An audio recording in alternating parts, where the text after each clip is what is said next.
तो आइए बच्चों, आज हम लोग संधि के दूसरे भाग को लेकर के चलते हैं।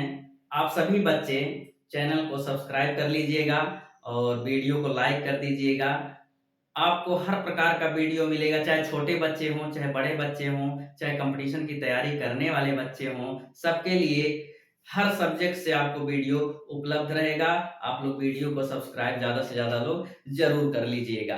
तो हम लोग जो है संधि के दूसरे भाग को लेकर के चलते हैं। उस दिन तो हम लोग संधि पढ़े थे कि संधि क्या है। तो दो समीपवर्ती वर्णों के मेल से जो विकार उत्पन्न होता है वही क्या कहलाता है, संधि कहलाता है। कुछ परिभाषाएं भी हमने दिया था। उसके बाद जो है संधि के प्रकार, संधि के भेद मैं बताया था उस दिन कि संधि के 3 भेद होते हैं। कौन कौन से? स्वर, व्यंजन और विसर्ग। स्वर, व्यंजन, विसर्ग। तो स्वर का फिर दूसरा जो संधि है, पहला जो संधि है स्वर संधि, उसमें प्रकार में तो स्वर संधि का उस दिन हम लोगों ने परिभाषा भी जान लिया था कि स्वर के बाद स्वर अर्थात दो स्वरों के मेल से जो विकार उत्पन्न होता है वही क्या कहलाता है, स्वर संधि कहलाता है। कुछ उदाहरण भी मैंने दिया था उसको, यानी दोनों तरफ आपके क्या आएंगे, स्वर ही आएंगे। हर कंडीशन में दोनों तरफ आपके क्या आएंगे, स्वर आएंगे। अब स्वर संधि के भेद में आज देखेंगे हम लोग कि स्वर संधि के भेद। तो स्वर संधि के जो है 5 भेद होते हैं, जैसा कि व्हाइट बोर्ड पे लिखा हुआ है। पहला है दीर्घ संधि, दूसरा गूढ़, तीसरा वृद्धि संधि, चौथा यण, पांचवा आयात संधि। तो संधियों की यदि भेद की हम लोग बात करें, संधियों के यदि प्रकार की हम लोग बात करें तो कितने प्रकार का होता है, 5 प्रकार का होता है। अब उन पांचों प्रकार में हम लोग पहले प्रकार को जानेंगे। अब इतना तो आप लोग जान गए कि स्वर संधि क्या है। स्वर के बाद स्वर अर्थात दो स्वरों के मेल से जो विकार उत्पन्न होता है, जो परिवर्तन होता है, वही स्वर संधि कहलाता है। स्वर संधि के भेद, स्वर संधि के 5 भेद होते हैं। उन पांचों भेदों को यहाँ पे लिखा गया है। दीर्घ, गूढ़, वृद्धि, यण, आयाधि। दीर्घ, गूढ़, वृद्धि, यण, आयाधि, ये आपके 5 प्रकार हो जाएंगे। पांचों प्रकार में पहला प्रकार जो है दीर्घ संधि। तो दीर्घ संधि के बारे में आइए देखते हैं।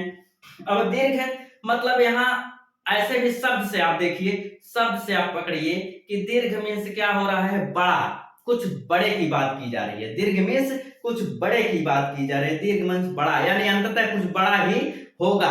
तो आइए देखते हैं हम लोग क्या बड़ा हो रहा है। तो दीर्घ संधि की परिभाषा में देखेंगे, जब ह्रस्व या दीर्घ, ह्रस्व मतलब क्या होता है, ह्रस्व मतलब होता है छोटा, दीर्घ मीन्स हो जाएगा बड़ा। तो जब ह्रस्व या दीर्घ अ ई उ, 3 वर्ण, स्वर के 3 वर्ण कौन कौन से, अ ई उ, अ ई उ, 3 वर्ण है अ ई उ। चाहे वो बड़ा हो चाहे छोटा है, उससे मतलब नहीं है। ह्रस्व या दीर्घ अ ई उ के साथ, ह्रस्व या दीर्घ एक तरफ अ ई उ के साथ, फिर दूसरे तरफ है अ ई उ, छोटे बड़े से अभी मतलब नहीं है, अ ई उ। तो दोनों तरफ, दोनों मिल करके, अब दोनों मिल करके दीर्घ, यानी अंतिम में हर हाल में बड़ा ही होना है, यानी दीर्घ फिर क्या है, आ ई उ बन जाते हैं, इसे दीर्घ संधि कहते हैं।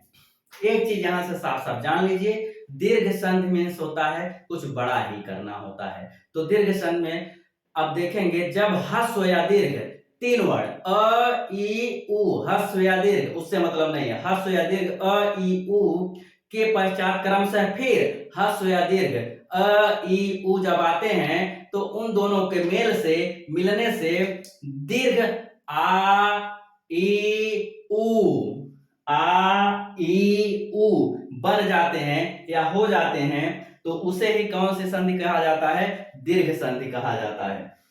अब देखेंगे यहाँ पे, अब देखिए अ और अंतिम में आ ही हुआ है, ये बड़ी ई है, ई, यहाँ भी बड़ी ई हो गया है, उ दोनों छोटा है, उ यानी बड़ा उ हो गया। लास्ट में आप देख रहे हैं कि कुछ बड़ा ही है, यानी बड़ा ही आया हुआ है, दीर्घ ही आया हुआ है, यानी आ ई उ।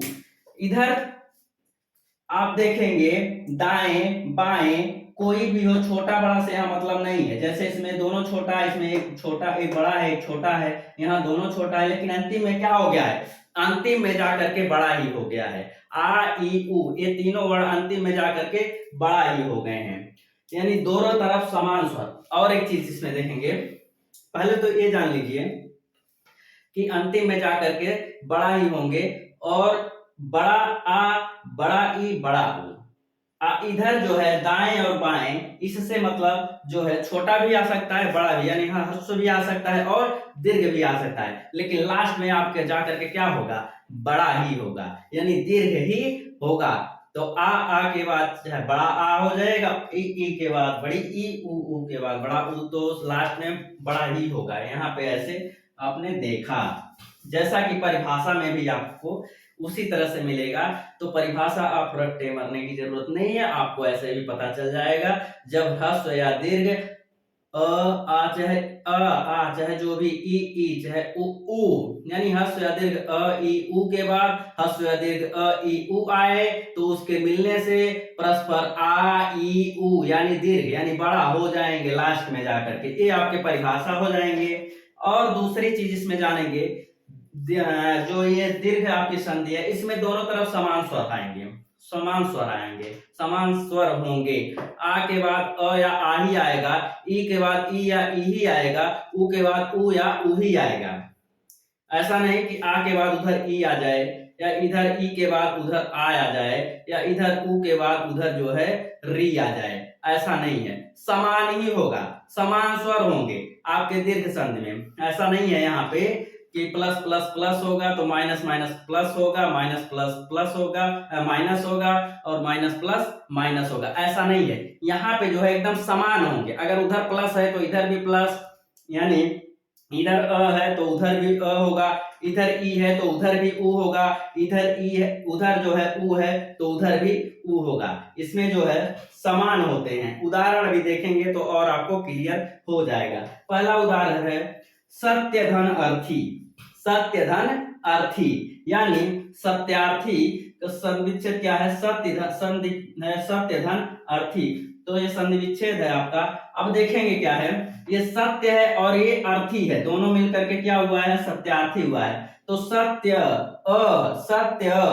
उच्चारण करेंगे तो अ आ रहा, सत्य यानी अ, इधर भी जो है आपका अ है, ये है, तो अ और अ मिलकर के लास्ट में क्या हो गया है, आ हो गया है। उसी तरह से देखेंगे पुस्तक धन आलय, पुस्तक धन आलय, पुस्तकालय, तो पुस्तकालय में देखेंगे क्या, पुस्तक, पुस्तक सिर्फ अ है, पुस्तक धन आलय, तो देखेंगे आलय में इधर पुस्तक यानी सॉरी यहाँ है पुस्तक उसके बाद इधर क्या है, आ है, और आ मिलकर के बाद में जाकर के दीर्घ ही हुआ है पुस्तकालय। सत्यार्थी यार्थी या पुस्तकालय का, पुस्तकालय बड़ा बड़ा ही हो जा रहा है। परीक्षा धन अर्थी, परीक्षा ये है। अब यहाँ आ के बाद आया हुआ है तो दोनों मिलकर के आ हो गया है, यानी दीर्घ हो गया है। विद्या धन आलय, विद्या धन आलय, विद्या यहाँ भी आ है, यहाँ भी आ है, विद्या आ, तो यहाँ विद्या आ यहाँ भी दोनों मिलकर के आ हो गया है। रवि धन इंद्र, रवि धन इंद्र। अब इधर देखेंगे रवि में छोटी मात्रा है तो रवि यहाँ पे ई, अब देखेंगे यहाँ ई आ गया है, यहाँ पे इंद्र यहाँ भी छोटा है, ई बन करके यहाँ बड़ी ई हो गया, यानी रविंद्र में बड़ी का मात्रा हो गया तो रविंद्र हो गया, तो बड़ी ई हो गया, लास्ट में यानी जाकर के बड़ा ही हो जा रहा है। हरिधन इस, हरिधन इस, हरिधन इस, तो हरिधन इस में हम देखेंगे हरिश में कि यहाँ पे छोटी ई, तो यहाँ देखेंगे हरि धन इस, हरि में छोटी ई का और ये बड़ी ई हो गया, यानी हरि ई, छोटी ई और बड़ी ई मिल करके जो है क्या हो गए, बड़ी ई हो गए, यानी हरिश में बड़ी ई का मात्रा हो गया। रजनी धन इस, रजनी में बड़ी ई का मात्रा और इधर भी बड़ी ई है, ये है इसमें, तो यहाँ बड़ी ई बड़ी मिल करके बड़ी ई हो गए हैं, यानी रजनी इस बड़ी ई का मात्रा। भानु धन उदय, भान में छोटा ऊ का मात्रा, उदय छोटा ऊ है, उसके बाद भानुदय, यानी छोटा ऊ मिल करके यहाँ बड़ा ऊ हो गए।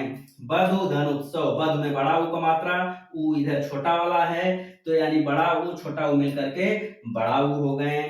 सरयू धन उर्मी, सरयू में बड़ा ऊ का मात्रा, उर्मी में भी बड़ा ऊ है, तो यहाँ बड़ा ऊ मिल करके दोनों जो है क्या है, बड़ा ऊ हो गए हैं।